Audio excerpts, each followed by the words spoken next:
সাংবাদিক ভাইয়েরা, আপনাদের সকলকে গণ অধিকার পরিষদের পক্ষ থেকে পবিত্র মাহে রমজানের শুভেচ্ছা। অন্তর্বর্তীকালীন সরকারের আজ 7 মাস অতিবাহিত হয়েছে, 7 মাস 10 দিন অতিবাহিত হয়েছে, কিন্তু আমরা এখনো পর্যন্ত জানি না এই 7 মাস 10 দিনে তারা রাষ্ট্র সংস্কারের কতটুকু কাজ করেছে।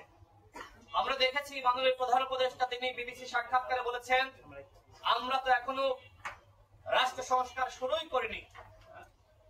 তাহলে প্রশ্ন যে আপনারা কবে থেকে রাষ্ট্র সংস্কারের কাজ শুরু করবেন?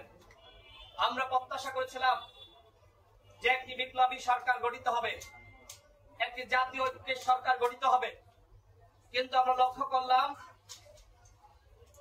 যারা ছাত্র নেতারা ছিলেন তাদের মতামত এবং পরামর্শকে গুরুত্ব দিয়ে একটি একপাক্ষিক সরকার গঠিত হয়েছে। এই সরকার ইতিমধ্যে তার নিরপেক্ষতা শতভাগ হারিয়েছে।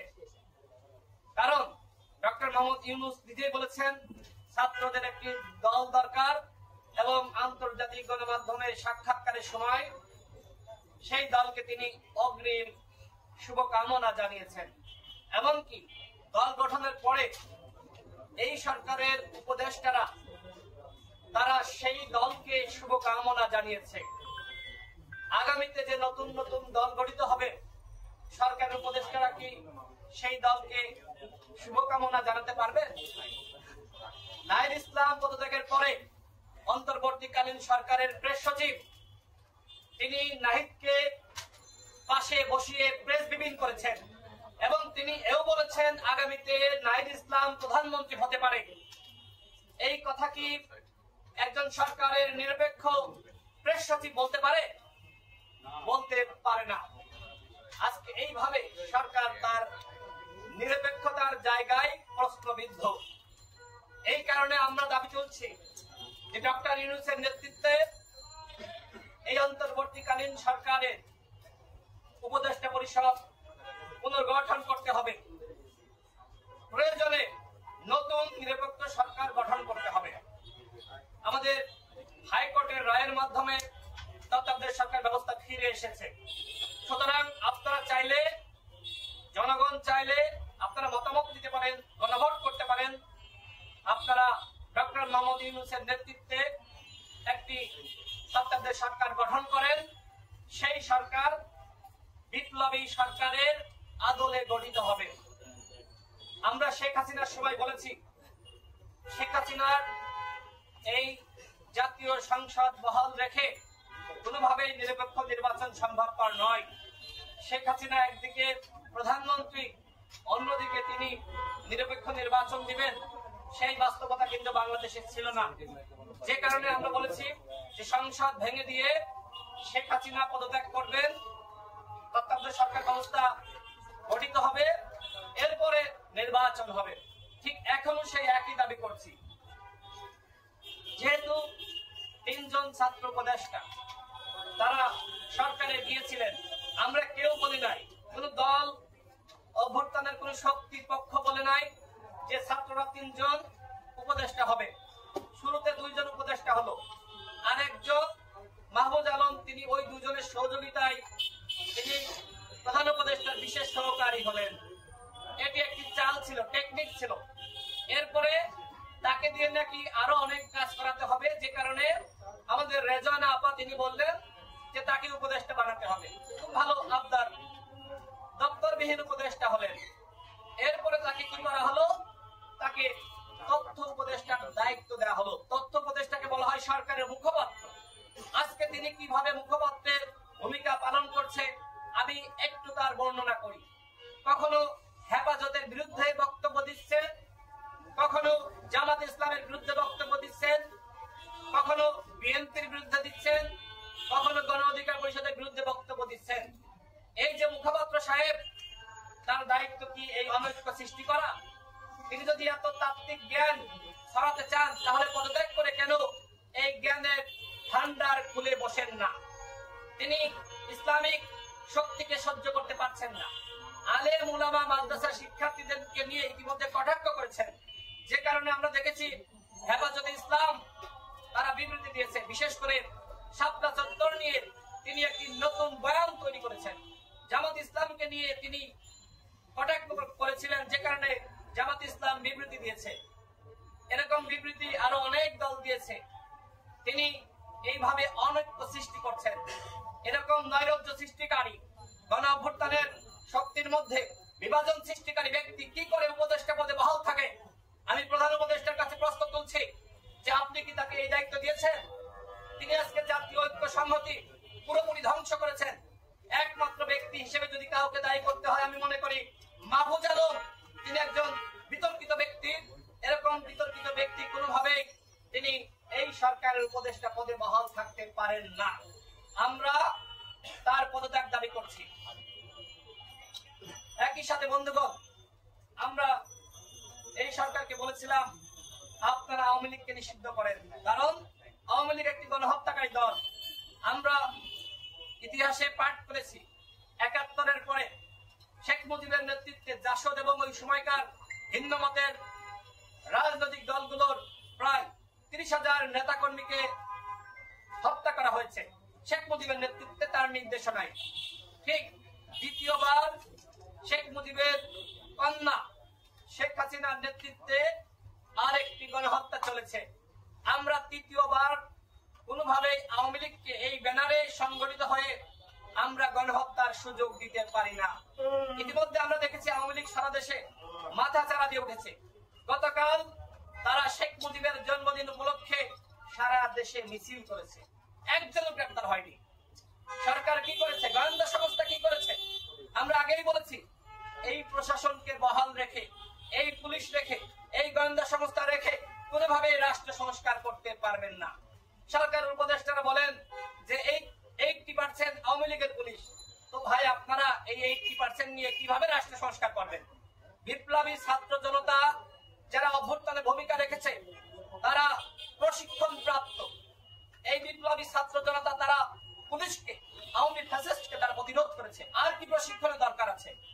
তাদেরকে আপনারা 1 লাখ বিপ্লবী ছাত্র জনতা যাদের শিক্ষাগত যোগ্যতা আছে, সাহস আছে, সততা আছে, বিপ্লবে ভূমিকা রেখেছে, তাদের মধ্য থেকে 1 লাখ ছাত্র জনতাকে 1 মাসের শর্ট প্রশিক্ষণ দিয়ে তাদেরকে পুলিশ সহ বিভিন্ন বাহিনীতে দায়িত্ব দিতে হবে, নিয়োগ করতে হবে। আমরা সেই দাবি করছি।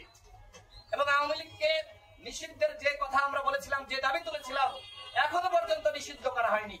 বরং আমাদের প্রধান উপদেষ্টা বলেছেন, তিনি বিবিসি সাক্ষাৎকারে বলেছেন যে আগামী নির্বাচনে আওয়ামী লীগ অংশ নিবে কি নিবে না এটি নাকি তাদের দলীয় সিদ্ধান্ত।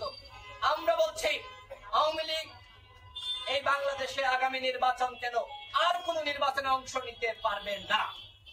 আওয়ামী লীগ গণহত্যা চালিয়েছে। গণহত্যার পরে পৃথিবীর ইতিহাসে কোথাও কোন দল নির্বাচনে অংশ নিতে পারে নাই। যদি আওয়ামী লীগকে নির্বাচনে আমরা অংশ নেওয়ার সুযোগ দিই, তাহলে শহীদের রক্তের সাথে বেইমানি করা হবে। গণ অধিকার পরিষদ সেই বেইমানি করার সুযোগ দিবে না ইনশাআল্লাহ। আমরা এই কারণে দাবি করছি, অনতি বিলম্বে হাইকোর্টের মাধ্যমে অথবা সরকারি সিদ্ধান্তে সকল রাজনৈতিক দলগুলোকে ডেকে জাতীয় সংলাপ আহ্বানের মাধ্যমে আওয়ামী লীগকে অবশ্যই নিষিদ্ধ করতে হবে।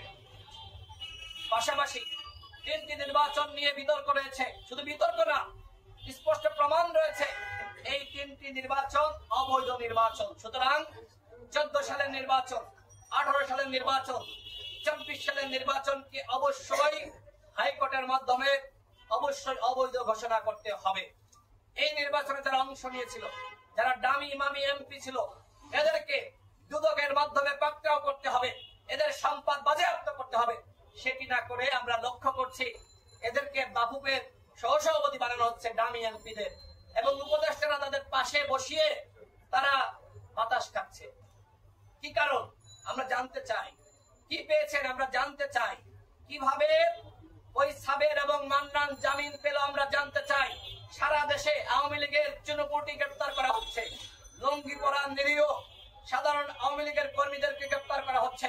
অপারেশন ডেভিল হান্টের নামে আজকে যেভাবে আমরা লক্ষ্য করছি সাধারণ মানুষকে, সাধারণ আওয়ামী লীগকে হয়রানি করা হচ্ছে, এটি কোনোভাবে আমরা প্রত্যাশা করি নাই।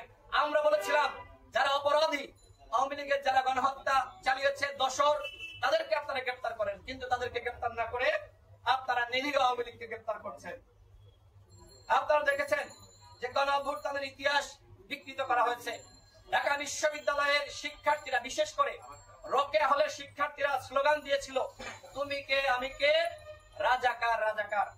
এই স্লোগান ছাড়া আর কোন স্লোগান ছিল সেই দিন? আপনারা তো সাংবাদিক ভাইরা, ছিল? আপনাদের কাছে প্রশ্ন করছি, ছিল না? একটি স্লোগান ছিল, তুমি কে আমি কে, রাজাকার রাজাকার। আজকে ইতিহাসে বলা হচ্ছে তুমি কে আমি কে, রাজাকার রাজাকার। কে বলেছে? কে বলেছে? সরকার সরকার। আরে হাসিনা কিসের সরকার? ও কোন সরকার ছিল? ও ছিল ফ্যাসিস্ট। আজকে ইতিহাসকে এইভাবে বিকৃত করা হচ্ছে, হাসিনাকে সম্মানিত করা হচ্ছে সরকার বলে।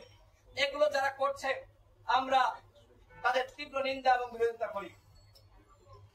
সংগ্রামী ভাইরা, প্রিয় সাংবাদিক ভাইরা, হেলিকপ্টারে চড়ে আজকে আমাদের এনসিপি নেতারা তারা মাগুরায় যাচ্ছে। এইখানে তো নিরপেক্ষতার প্রশ্ন। আজকে আমি যদি পুলিশকে বলি যে আমাকে একটা হেলিকপ্টার দেন, ফারুক হাসান যদি বলে আমাকে দেন, বিএনপির মহাসচিব বলেন, ছাত্রদের নেতা বলেন, পুলিশকে বলে যে আমাকে দেন, দিবে? দিবে না। এইখান থেকে প্রমাণিত হয় যে সরকার তাদেরকে সহযোগিতা করছে, পুলিশ তাদেরকে স্যালুট দিচ্ছে। আমরা দেখে নেই এর আগে যে তারা হেঁটে যাচ্ছে, পুলিশ স্যালুট দিচ্ছে। তো এই হচ্ছে অবস্থা।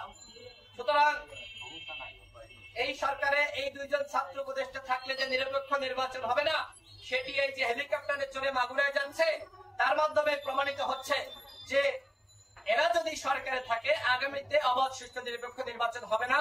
এবং ইতিমধ্যে উপদেষ্টারা তাদেরকে আশীর্বাদ জানিয়েছে, প্রধান উপদেষ্টা নিজে তাদের ব্রাউন অ্যাম্বাসেডর হয়েছে। সুতরাং কোনোভাবে এই উপদেষ্টারা সরকারে থাকলে নিরপেক্ষ নির্বাচন হবে না। আরেকটি কথা আমি বলে রাখি, সেটি হলো যে অন্যান্য উপদেষ্টারা এই ছাত্র উপদেষ্টাদের অনুগত। যতটা না প্রধান উপদেষ্টার অনুগত, তার থেকে বেশি এই ছাত্র উপদেষ্টাদের অনুগত। আপনারা প্রমাণ আপনারা দেখতে পারেন, কার্যক্রমে আপনারা পর্যবেক্ষণ করতে পারেন যে তারা কিভাবে ছাত্ররা তাদের এমন ভাবে প্রশংসা করছে। আপনারা দেখেছেন, আমি আর এই বিষয়ে কথা বলতে চাই না। তারা তাদের অনুগত।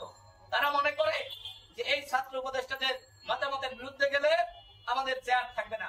যে কারণে এই বর্তমান উপদেষ্টা পরিষদের অধিকাংশ উপদেষ্টারা এই ছাত্র নেতাদের অনুগত। দুইজন ছাত্র উপদেষ্টার অনুগত, আরেকজন তো পদত্যাগ করেছে। সংগ্রামী সাথী বন্ধুগণ, গণ অধিকার পরিষদ তিনটি দাবি ইতিপূর্বে করেছে, আজকেও করছে। সেটি হলো, এক, গণহত্যার বিচার হতে হবে। বাংলাদেশে গণহত্যার বিচার নিয়ে তাল বাহানা আমরা মানব না। দ্বিতীয়ত, রাষ্ট্র সংস্কার হতে হবে। আজকে বিভ্রান্তি ছড়ানো হচ্ছে রাজনৈতিক দলগুলো নাকি শুধু নির্বাচন চায়, তারা নাকি রাষ্ট্র সংস্কার চায় না। রাজনৈতিক দলগুলো যখন যুগপৎ আন্দোলন করেছে তখনই তারা বলেছে এই রাষ্ট্রের সংস্কার হতে হবে। বর্তমান সংবিধান এবং শাসন কাঠামো এটি বজায় রেখে কোনোভাবেই সরকার চালানো যাবে না। সুতরাং রাষ্ট্রের সংস্কার হতেই হবে। আমরা যারা যুগপৎ আন্দোলন করেছিলাম তারা 31 দফা দিয়েছিলাম সম্মিলিত ভাবে। সুতরাং রাষ্ট্র সংস্কারের কথা তো রাজনৈতিক দলগুলো আগেই বলেছে, এখনো বলছে। সুতরাং আপনারা যে বিভ্রান্তি ছড়াচ্ছেন, মূলত এই রাজনৈতিক দলগুলোকে জনগণের কাছে ছোট করার জন্য, বিতর্কিত করার জন্য। জনগণকে বলবো, আমরা প্রত্যেকটা দল আমরা প্রয়োজনীয় সংস্কার চাই এবং এরপরে নির্বাচন। ইতিমধ্যে গতকাল পুলিশের ঊর্ধ্বতন কর্মকর্তাদের সাথে বৈঠকে আমাদের মাননীয় প্রধান উপদেষ্টা তিনি আগামী ডিসেম্বরের মধ্যে নির্বাচন হবে, সকল প্রস্তুতি গ্রহণ করার জন্য নির্দেশনা দিয়েছেন। আমি আবারও বলি, আগামী ডিসেম্বরের মধ্যে কথা। এর আগে তিনি তিনটি কথা বলেছিলেন, কখনো আপনার ডিসেম্বরে, কখনো মার্চে, কখনো আপনার জুনে। তো এটি নিয়ে বিভ্রান্তি ছড়িয়েছিল। আমার মনে হয় সেটি স্পষ্ট করার জন্যই তিনি গতকাল বলেছেন যে আগামী ডিসেম্বরের মধ্যে ইলেকশন। আমরা গণ অধিকার পরিষদের পক্ষ থেকে আমাদের সভাপতি ইতিপূর্বে তিনি বক্তব্য রেখেছেন, আমরাও বলেছি ডিসেম্বরের মধ্যেই আগামী নির্বাচন দিতে হবে। এরপরে যদি নির্বাচন দেওয়ার চেষ্টা করে, তালবাহানা করার চেষ্টা করে, সেটি বাংলাদেশের জনগণ, রাজনৈতিক শক্তি তারা মানবে না। দেখেন, অনেকে বলছে গণহত্যার বিচারের আগে ইলেকশন নয়। আরে ভাই, হাসিনা পালিয়ে গেছে, ওবায়দুল কাদের এই দেশে 3.5 মাস নিরাপদে ছিল, পালিয়ে গেছে। তখন তোমরা ডেভিল হান্ট ঘোষণা করো নাই। আওয়ামী লীগের নেতারা পালিয়ে গেছে এবং কেউ কেউ ছাবের মান্নানরা জামিন পেয়েছে, তখন তোমরা ব্যবস্থা গ্রহণ করো নাই। শেখ হাসিনা আগামী 10 বছরেও বাংলাদেশে ফিরে আসবে বলে আমাদের কাছে মনে হয় না। ভারত তাকে কোনোভাবে ফিরিয়ে দিবে না, কোনোভাবেই না, আমরা বিশ্বাস করি না। কারণ এই যে বাংলাদেশে হাসিনাকে বসিয়েছিল ভারত, সেই হাসিনাকে বাংলাদেশে ফিরিয়ে দিয়ে তাকে কি ফাঁসির কাস্টে ঝুলাতে ভারত সহযোগিতা করবে? আপনাদের মনে হয়, বিশ্বাস হয়? কোনোভাবেই না। সুতরাং আমরা মনে করি যে এই যে গণহত্যার বিচারের আগে ইলেকশন নয়, এটি মূলত ইলেকশন পেছানোর জন্যই যারা সরকারের টিম ভোগ করছে, সুবিধা ভোগ করছে, যারা হেলিকপ্টারে, পুলিশের হেলিকপ্টারে চড়ে মাগুরায় যাচ্ছে, সুযোগ সুবিধা পাচ্ছে, তারা তাল বাহানা শুরু করছে। এ ব্যাপারে আমাদের সতর্ক থাকতে হবে। জাতিসংঘের, আমি শেষ করব, জাতিসংঘের মহাসচিব বাংলাদেশে এসেছিলেন। আপনারা দেখেছেন যে এনসিপি এবং তাদের যে ঘনিষ্ঠ ছাত্র সংগঠন, তাদের নেতারা বৈঠক করেছে, তাদের সাথে সরকার বসিয়ে দিয়েছে। সেখানে ছাত্র অধিকার পরিষদ, ছাত্র শিবির, সেখানে ছাত্র দল, অন্যান্য ছাত্র সংগঠনের নেতারা কেন নাই? কেন আপনারা শুধুমাত্র 7 থেকে 8টি রাজনৈতিক দলকে নিয়ে আপনারা সেখানে মহাসচিবের সাথে বৈঠক করালেন? অন্যান্য দলগুলো কি অভ্যুত্থানের ভূমিকা রাখে নাই? এই যে সরকারের নিরপেক্ষতা এখানে প্রশ্নবিদ্ধ। সরকার যে নিরপেক্ষ নয় সেটি আবারও এই জাতিসংঘের মহাসচিবের সাথে বৈঠকের মাধ্যমে প্রমাণ পাওয়া যায়। সরকার যদি ব্যর্থ হয় তাহলে কি হবে? যেদিন নির্বাচনের আগে সরকার যদি ব্যর্থ হয়ে যায়, সেক্ষেত্রে আরেকটি 1-11 সৃষ্টি হবে এবং সেই জন্য সেনাবাহিনীকে দায়ী দিয়ে লাভ নেই।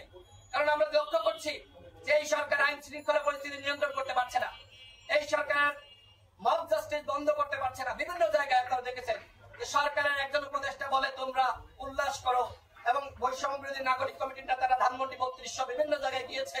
পরবর্তীতে আরেকজন উপদেষ্টা বলে থামাও বাবা থামাও, একজন আগুন ধরিয়ে দেয় আর একজন পানি নিয়ে যায়। এই হচ্ছে সরকারের চরিত্র। এইভাবে রাষ্ট্র সংস্কার হয় না সংগ্রামী বন্ধুগণ। আর এই জন্য আমরা মনে করি যে এই 2 জন ছাত্র উপদেষ্টা পদত্যাগ করা উচিত। আমাদের গণ অধিকার পরিষদের সিনিয়র সহসভাপতি ফারুক হাসান উল্লেখ করেছেন, আগামী 15 দিনের মধ্যে এই 2 জন ছাত্র উপদেষ্টার পদত্যাগ করতে হবে। আই রিপিট, আগামী 15 দিনের মধ্যে এই 2 জন ছাত্র উপদেষ্টার পদত্যাগ করতে হবে এবং সরকারের বিভিন্ন দপ্তরে, সেক্টরে ছাত্র প্রতিনিধিদের নিয়োগ দেওয়া হয়েছে, অবশ্যই সেই নিয়োগ বাতিল করতে হবে এবং এই সরকারের নিরপেক্ষতা নিশ্চিত করতে হবে। 7 মাসে কতটুকু রাষ্ট্র সংস্কার হয়েছে আপনারা সকলেই দেখেছেন। রাষ্ট্র সংস্কারের নামে আজকে তারা আরামে বসে আছে, তারা কতটুকু কাজ করছে সেটি নিয়ে প্রশ্ন তৈরি হয়েছে। আমরা এই সরকারের 7 মাসের জবাব দিতে চাই। 7 মাসে কতটুকু তারা রাষ্ট্র সংস্কার করেছে সেটি আমরা জানতে চাই। পাশাপাশি এই সরকারের উপদেষ্টাদের সম্পদের হিসাব, তাদের এপিএস পিএসদের সম্পদের হিসাব দিতে হবে। যেহেতু ওয়াসার নিয়োগ নিয়ে বিতর্ক শুরু হয়েছে, সুতরাং এই বিতর্ক আরো আছে। সাংবাদিকদের হাতে হয়তো তথ্য রয়েছে, সাংবাদিক ভাইরা আপনারা প্রকাশ করতে পারছেন না। যখন টকশোতে যায় তখন সাংবাদিকরা বলে, ভাই বিএনপির সংবাদ প্রকাশ করলে নিউজ ডিলিট করা লাগে না, ভিডিও ডিলিট করা লাগে না, আপনাদের করলে লাগে না, কিন্তু সমন্বয়কদের নামে নিউজ হলে সেটা মুহূর্তে ডিলিট হয়ে যায়। কেন? কি কারণ? সাংবাদিকরা কোথায় স্বাধীন? নাহিদ ইসলাম তথ্য উপদেষ্টা ছিলেন, 7 মাসে তিনি কতটুকু সাংবাদিকদের স্বাধীনতা নিশ্চিত করেছেন, গণমাধ্যম থেকে আওয়ামী লীগের প্রেতাত্মাদেরকে সরিয়েছেন, সেটি আমরা জানতে চাই। তার উপর তো জনগণের আস্থা বিশ্বাস রেখেছিলেন। তারা তো বলেছিলেন যে আমরা রাষ্ট্র সংস্কার করব, সেই কমিটমেন্ট রেখেছিলেন। সেই কমিটমেন্ট রক্ষা না করে তিনি কেন পদত্যাগ করলেন? তার মানে কি? তার মানে রাষ্ট্র সংস্কারের চেয়ে দল গঠন তার কাছে মুখ্য বিষয়। দল গঠন একটি ধারাবাহিক প্রক্রিয়া। সুতরাং এই প্রক্রিয়ার সাথে তিনি অন্তর্ভুক্ত ছিলেন উপদেষ্টা পদে থেকেই। তিনি যদি বলেন ছিলেন না, প্রমাণ করে ছিলেন না। হঠাৎ করে সে দলের চেয়ারে বসা যায় না, প্রধানের চেয়ারে। তিনি এই দলের সাথে অন্তর্ভুক্ত ছিলেন। বাকি 2 জন উপদেষ্টা এই দলের সাথে দল গঠনে তারা সম্পৃক্ত আছেন, আপনারা প্রমাণ করে দেখতে পারেন। এই দল গঠনের যে রূপরেখা সেটি কিন্তু ওই মন্ত্রীপাড়ায় হেয়ার রোডে ওইখানে হয়েছে, অন্য কোনো কার্যালয়ে হয়নি। নাহিদ ইসলামের বাসায় দল গঠনের রূপরেখা ছক তৈরি করা হয়েছে, পরিকল্পনা করা হয়েছে, কমিটি গঠন করা হয়েছে। সুতরাং কোথায় কোথায় সরকার নিরপেক্ষ? কোনোভাবে সরকার নিরপেক্ষ না। ওয়াসার নিয়োগ নিয়ে বিতর্ক এসেছে। দেখেন, বলা হচ্ছে যে আউটসোর্সিং এর মাধ্যমে নিয়োগ। ইতিপূর্বে আমরা দেখেছি 2024 সালে নিউজ হয়েছিল যে এর আগে ওয়াসায় আউটসোর্সিং এর মাধ্যমে যে নিয়োগ দেওয়া হয়েছে, পরবর্তীতে স্থানীয় সরকার মন্ত্রণালয়ে বা বিভাগে সেখানে ওয়াসার পক্ষ থেকে চিঠি দেওয়া হয়েছিল তাদের চাকরি স্থায়ীকরণের জন্য। এখন যাদেরকে নিয়োগ দেওয়া হয়েছে 2 মাস পরে, 3 মাস পরে দেখবেন তাদেরও চিঠি দেওয়া হবে চাকরি স্থায়ী করার জন্য। আমরা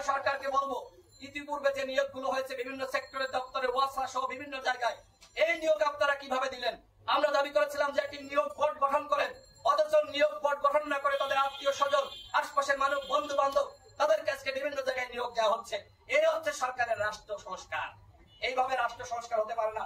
সর্বশেষ বলবো, আপনারা দেখেছেন যে বাংলাদেশের সার্বিক পরিস্থিতি, ইসলামিক সন্ত্রাসবাদ ও সংখ্যালঘু নির্যাতন নিয়ে ট্রাম্প প্রশাসন গভীর উদ্বিগ্ন বলে দিল্লিতে এসে একটি গণমাধ্যমে দেওয়া সাক্ষাৎকারে বলেছেন মার্কিন ন্যাশনাল ইন্টেলিজেন্সের প্রধান তুলসী গেবার্ড, বাংলাদেশে কোন ইসলামিক সন্ত্রাসবাদ নাই, বাংলাদেশে সংখ্যালঘু নির্যাতন নাই, বাংলাদেশে অভ্যুত্থানের পরে যতটুকু সমস্যা হয়েছে রাজনৈতিক কারণে এবং অন্তর্বর্তীকালীন সরকারের উপদেষ্টারা সেটির প্রমাণও দিয়েছেন।